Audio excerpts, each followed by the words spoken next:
My name is James Whitaker.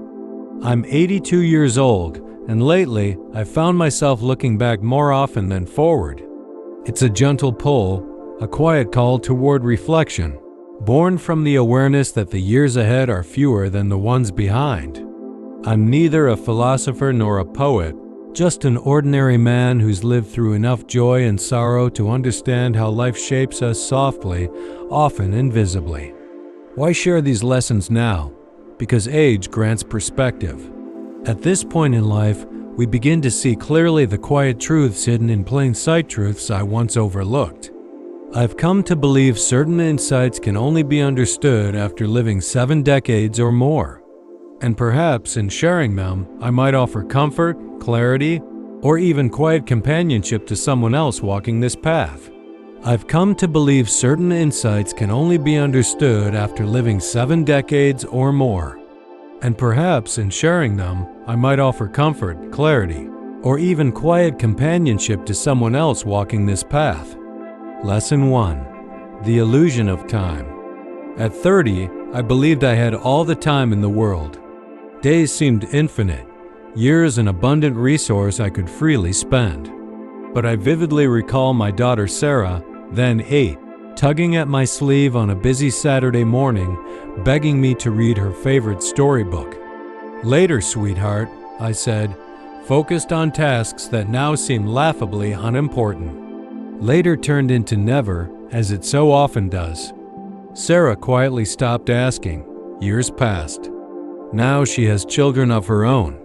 When I visit, I watch her read bedtime stories to my grandchildren with tenderness and patience. Each page turned is a quiet echo of regret and gratitude braided together. It's in those moments I realize time isn't something we possess. It's something we borrow, and it always comes due silently, invisibly. When we're young, we spend time like it's endless. But it's not. It's a whisper, not a roar. A slow tide, not a flood. The illusion of time is our greatest trap. We plan, postpone, promise later, not realizing we're bargaining with something we don't control. The most important moments often come quietly and pass without fanfare. The tragedy is, we rarely know they mattered until they're gone. If this story stirred something and you don't wait, call someone you love, read the book, sit a little longer. If you've learned something from your own moments of later, share it in the comments. Someone else might need to hear it today. And if these reflections speak to your soul, join us for more timeless stories. The journey only deepens when we walk it together. Lesson 2. The quiet power of kindness. Years ago, a heavy snowstorm blanketed our neighborhood in icy silence. I bundled up and shoveled the driveway of Mrs. Patterson, my elderly neighbor, barely giving it a second thought. Days later, she appeared at my door with homemade cookies and tears in her eyes. "No one's noticed me in years," she whispered. "You reminded me I'm not invisible." Her words hit harder than the cold ever could. That small act of kindness, one I almost forgot I'd done, stayed with her, and it stayed with me. It taught me that kindness isn't about grand gestures or dramatic sacrifices. It's the quiet recognition that another person exists, that their life matters. The simplest actions, opening a door, remembering a name, offering a smile, can become lifelines in someone's lonely world. The older I get, the more I realize that people don't crave perfection or brilliance. They long to feel seen. In a world that often moves too fast, kindness is a form of rebellion, slowing down to honor someone else's presence.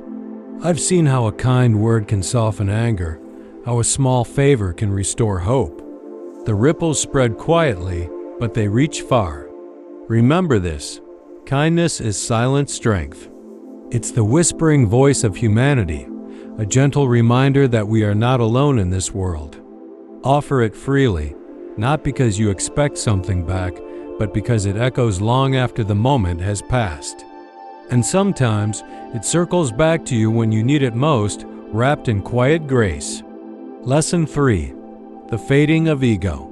For much of my adult life, I chased recognition. Promotions, awards, pats on the back symbols that assured me I mattered. I thought they defined my worth.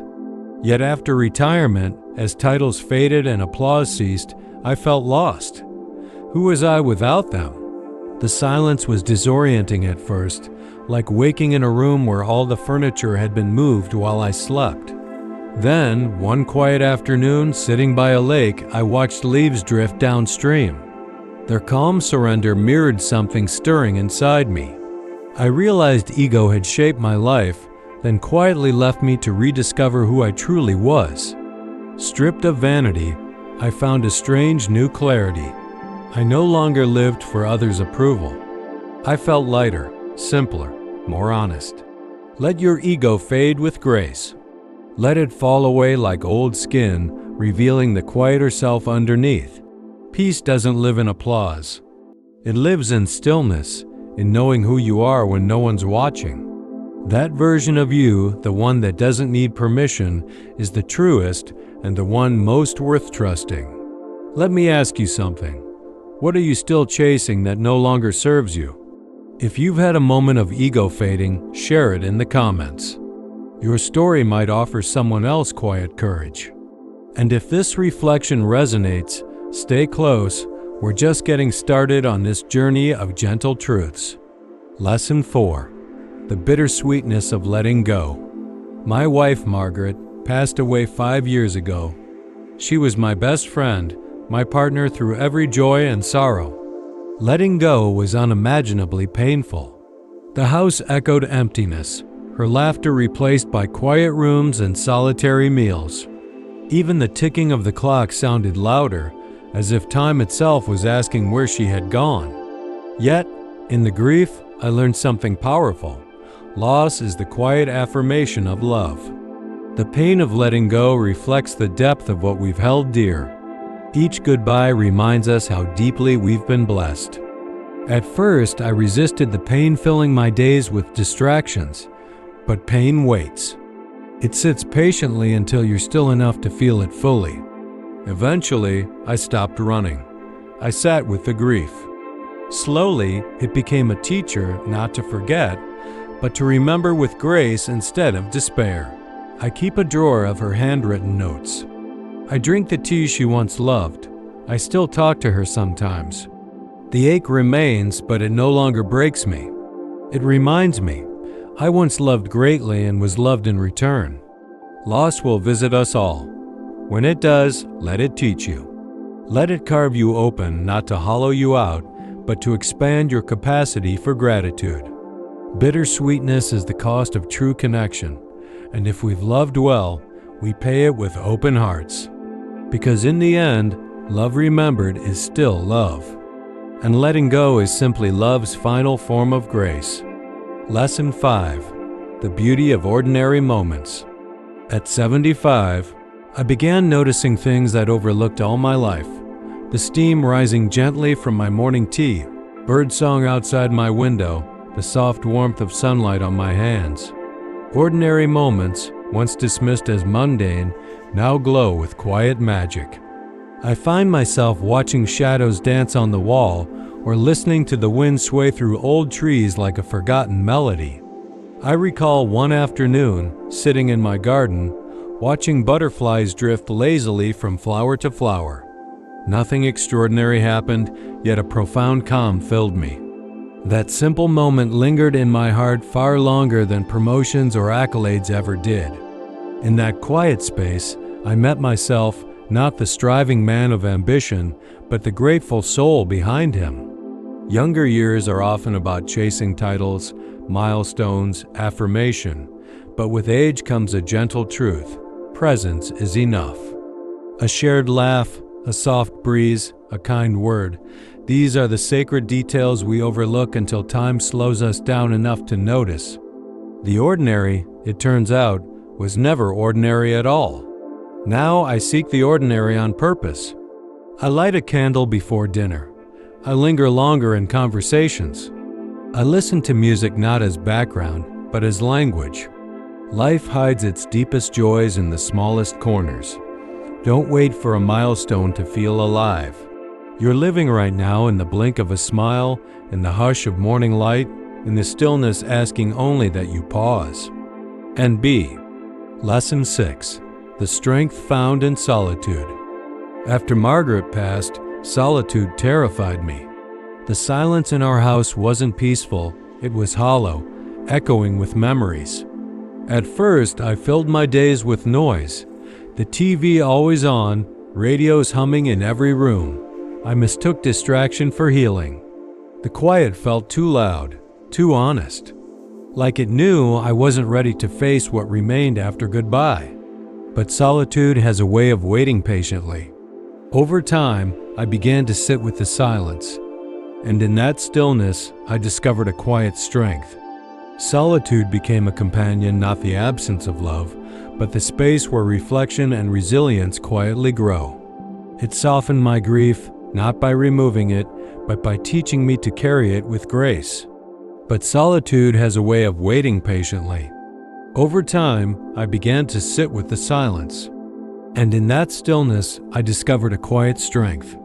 Solitude became a companion, not the absence of love, but the space where reflection and resilience quietly grow. It softened my grief, not by removing it, but by teaching me to carry it with grace.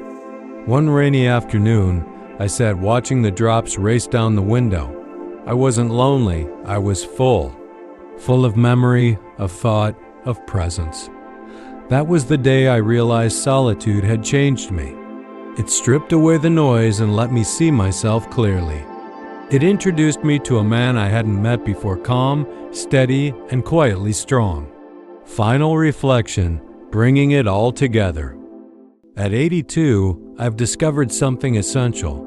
Life's greatest truths speak quietly. They don't shout or demand attention. They wait gently for us to slow down and notice. These 6 lessons didn't come through textbooks or loud declarations. They arrived softly through lived experience, quiet realizations, and moments I once rushed past. Time's fleeting nature teaches us to cherish each moment fully. Kindness reminds us we are never truly alone. Letting go shows us how deeply we've loved, while the fading of ego brings quiet contentment. Ordinary moments contain life's profound beauty, and solitude gently reveals hidden strength. I used to think wisdom came from what we knew. Now, I believe it comes from how we live, how deeply we listen, how gently we treat others, how kindly we speak to ourselves. These are the quiet markers of a life well lived. So if you're younger, hear this. Don't wait for age to slow you down. Start noticing now. Start loving gently, listening fully, and showing up for life while you're still in the thick of it. And if you're already walking this later path, know this, you're not alone. You carry wisdom the world desperately needs. Live simply. Love deeply. Find peace in solitude, joy in small moments, and gratitude in letting go. These lessons, whispered through decades, are the greatest treasures I've found. From one traveler to another, walk gently, listen quietly, and cherish this precious, beautiful life.